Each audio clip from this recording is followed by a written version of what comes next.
at yadya mo kami sa lahat ng masama.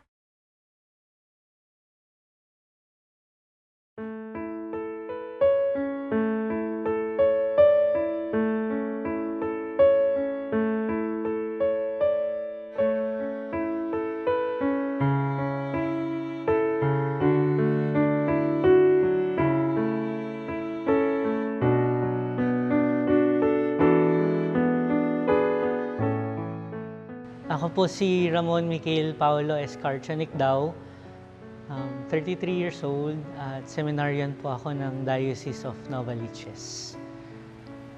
Ako po ay lumaki sa Good Shepherd Cathedral and dito po sa chapel na to, kung nasaan po tayo ngayon, dito po ako umpisang nag-serve bilang isang altar server. Masasabi ko naman po na ang bawat desisyon na ginawa ko sa buhay ko ay resulta ng panalangin.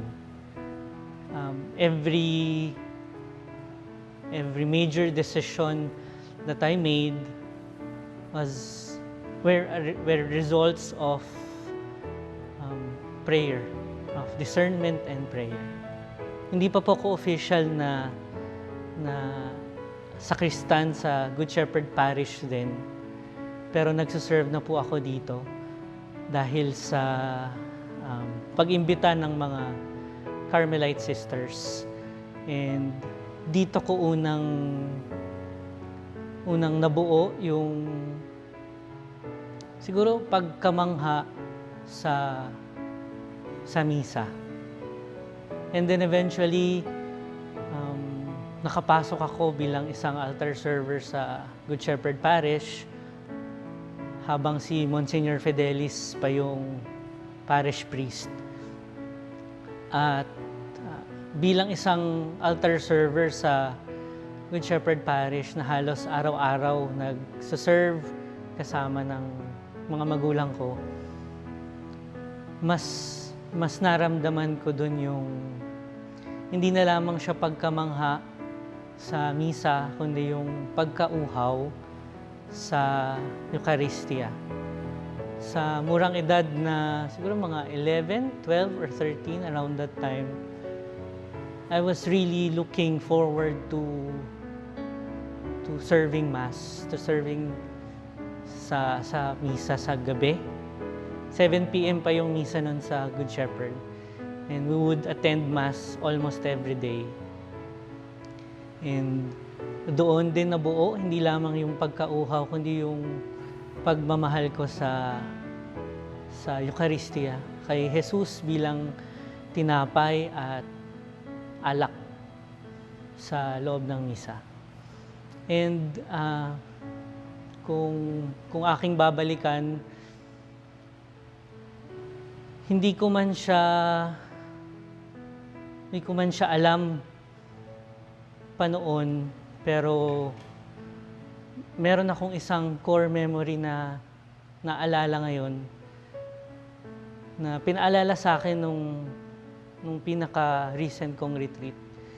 Yung core memory na dito sa chapel na to.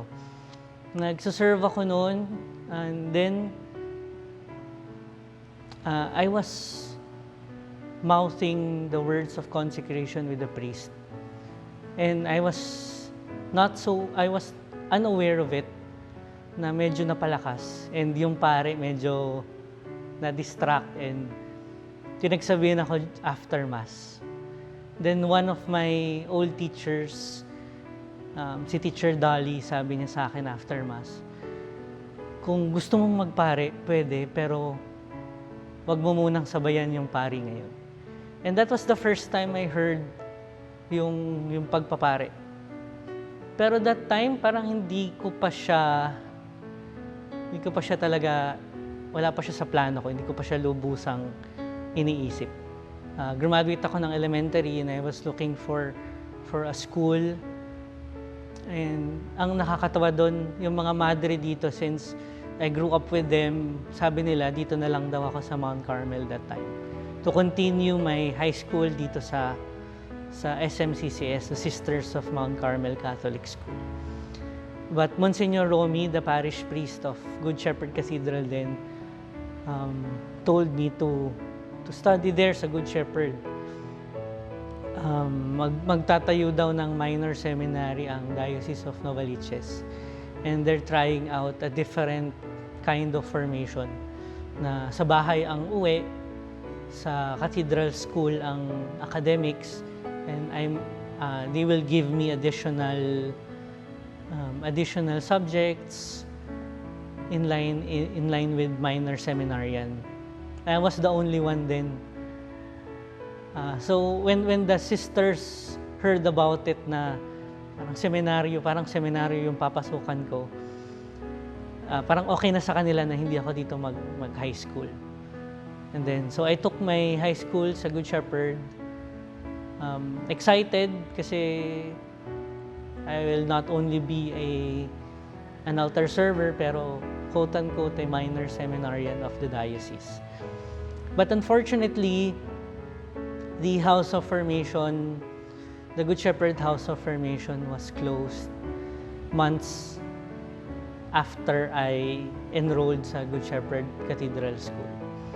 And yun yung unang tanong ko kay Lord, parang sabi ko kay Lord, parang ayaw mo parang ayaw mo kung magpare.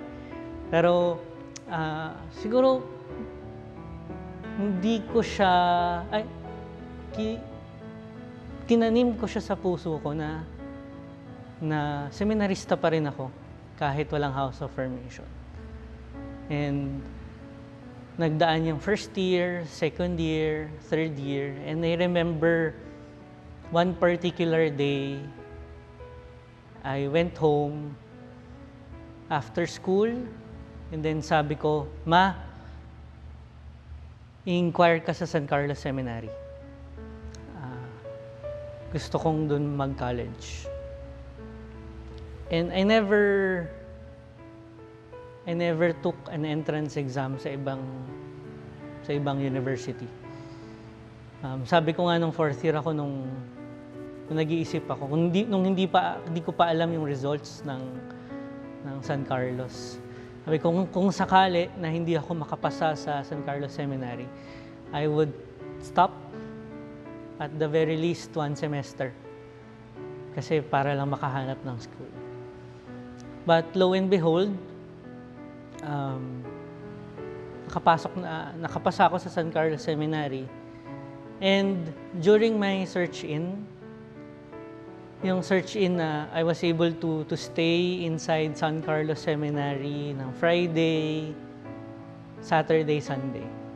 And nagkataon naman nung Friday na yon, merong penitential service sa San Carlos. And I was seated in the chapel, praying. At sabi ko parang napaka at peace ng pakiramdam. And nasabi ko na I'm home. Masaya ako na nahanap ko yung bahay sa San Carlos Seminary. Hindi ko masyado ma-explain pero napakapayapa nung pakiramdam. And yeah, nung nasa San Carlos ako, pag tinatanong nila ako bakit ko gustong magpare, ang lagi kong sinasabi kasi gusto kong mag-serve. Pero nung nandun na ako sa loob, parang hirap pala. Dumating yung time nung siguro mga third year or fourth year ako na kailangan kong tanungin yung sarili ko tuwing umaga kung gusto ko pa ba sa loob ng seminaryo. At hanggang hindi ako umuoo, hindi ako tumatayo sa pagkakahiga ko. And siguro yung motibasyon ko nung college lumalim. Hindi ko na lamang gusto maging pare para mag-serve. Gusto kong magpare kasi naramdaman ko yung pagmamahal ng Diyos sa akin. And parang wala akong ibang maibigay sa kanya kapalit ng pagmamahal na yun, kundi yung buhay ko. And pinanghawakan ko yun hanggang sa makatapos ako ng college sa San Carlos. At nung retreat namin, nung 4th year college, ang pinagdadasalan ko noon kung magpapatuloy na ba ako ng theology o magtitigil muna. And during that retreat sa Mirador, sa Baguio, I decided to stop.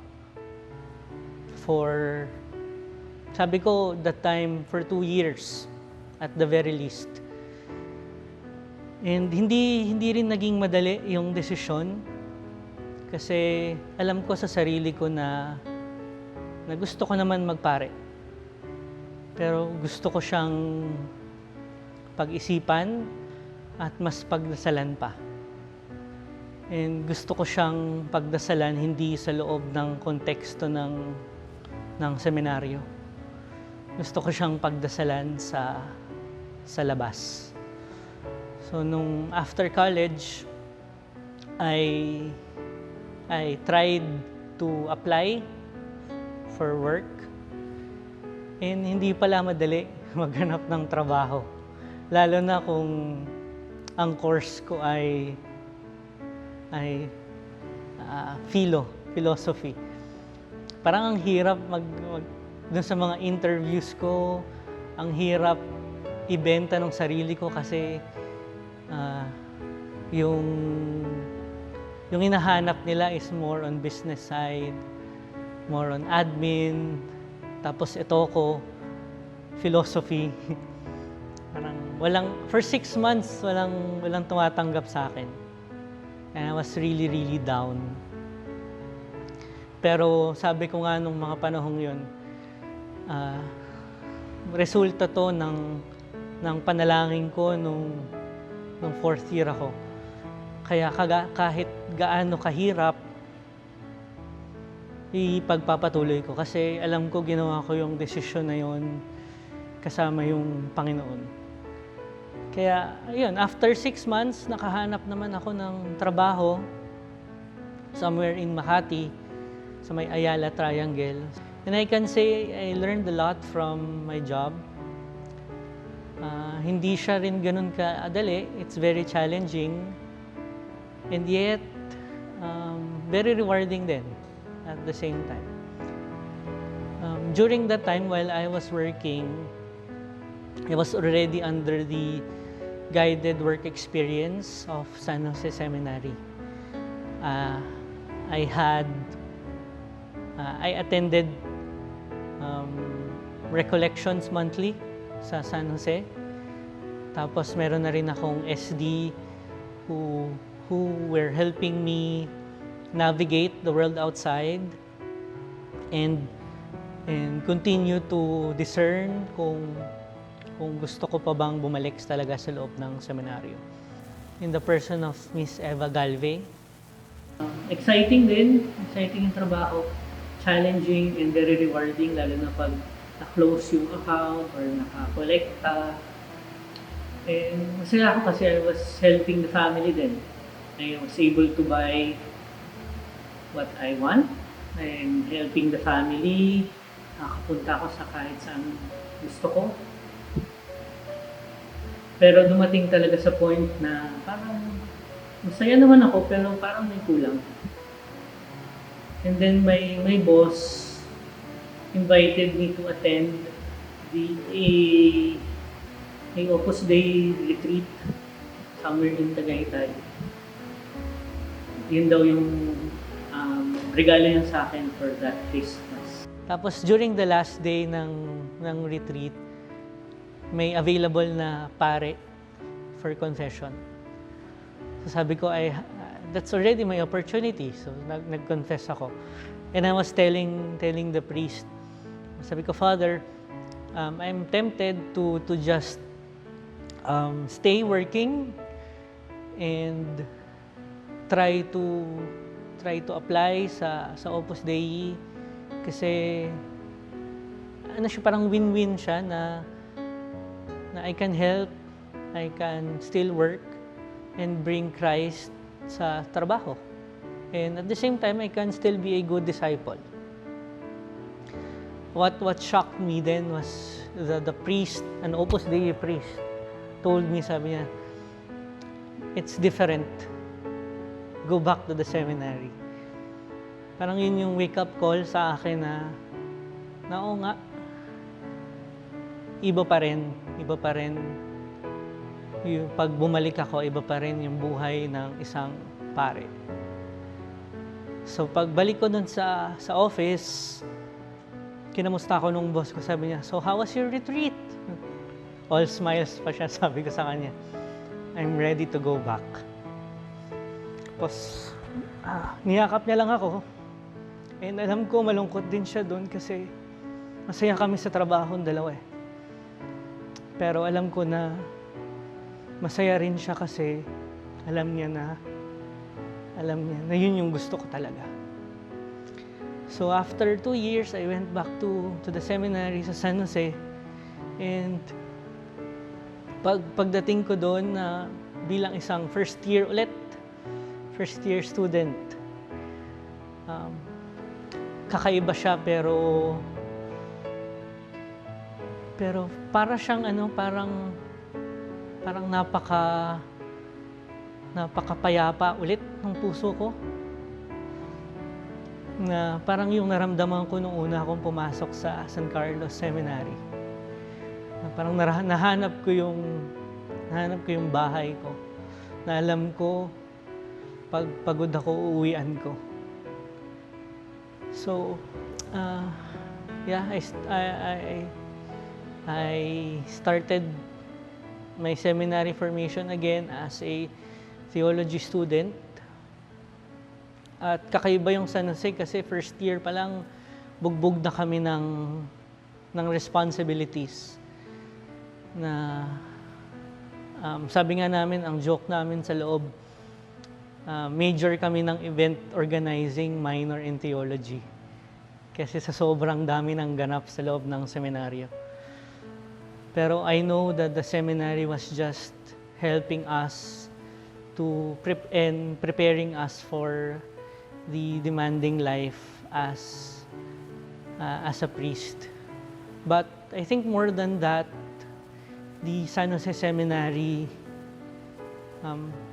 formed me to become first and foremost a human being. Tinuro sa akin ng San Jose Seminary paano maging tao. Siguro yun yung isa sa mga panghahawakan ko sa pagpapatuloy ko sa bukasyon ko. Na unang-una, isa akong tao na may kahinaan at marami pang kailangang baguhin. At dahil doon, kailangan ko ring maging understanding sa mga nakapaligid sa akin. Na dahil ako bilang isang tao, sugatan, sila din, ang tao nakapaligid sa akin, malamang may mga kanya-kanya rin pinagdadaanan.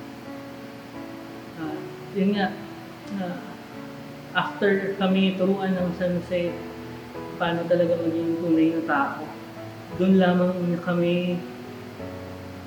niya lamang ako tinuruan paano maging tunay na Kristiyano. Na hanggang ngayon, in my everyday life, I'm trying to live up to. And it's very, very challenging kasi after graduating sa San Jose Seminary and waiting for the decision of the diocese, I can say now, looking back, na it was very helpful. I was given a lot of time to to really pray over it, pray about it, to think about it more. Pero I will be lying if I say that it wasn't difficult. Pero kagaya nga nung desisyon ko after ng fourth year college, na kahit gaano kahirap yung nakaraang 4 na taon, alam ko na yun yung gusto ng Diyos. At alam ko na hindi niya ako iniwan. Earlier part ng taong to, around April or May, together with my brother seminarians, were able to have a very, very short time for recollection. And during that short time of prayer, doon ko naramdaman na nanatili ako sa bukasyon ko, hindi dahil sa sarili ko. I did not stay here in the diocese and in this vocation because of my faithfulness, but because of God's faithfulness. Nanatiling tapat yung Diyos sa pangako niya sa akin, at hanggang ngayon nananatili siyang tapat doon. And siguro kung sa mga susunod pang mga araw at buwan at taon, yun yung isa sa mga panghahawakan ko, na yung Diyos ay tunay na tapat sa kanyang pangako. Kaya kahit gaano kahirap, alam ko hindi rin ako perpekto, at there will be times that I will be so down na madadapa ako, pero alam ko yung Diyos ko laging nandyan. And just with my recent retreat in preparation for the diaconate ordination, dun sa isa sa mga prayer periods ko doon, pinaramdam sa akin ni Jesus na gusto niya ako kung nasaan ako ngayon. And yung pakiramdam na gusto ka ng Diyos mo, yung feeling of being desired was really there. I really felt that Jesus desiring me. Yung pakiramdam na hindi niya lang ako gusto, kundi mahal niya ako. And siguro because of that, because of yung patuloy na pagdidiscern, pananalangin, bago yung isang malaking desisyon, kaya kong sabihin na all throughout my life, pinag-aadya ko ng Diyos sa masama, na was really delivering me from all evil. Na hindi man niya ako pinoprotektahan bilang isang bata na hindi kayang gawin o hindi kayang tumayo sa sariling paa. Hindi ganun eh. Yung experience ko with my God was letting me get wounded. It was allowing me to feel burdened. Pero He was not allowing evil to harm me. Susunod na mga araw, yung Diyos ko na nakasama ko magdesisyon, yung Diyos na nagmamahal sa akin at gusto ko, ay patuloy akong ipag-aadya sa masama.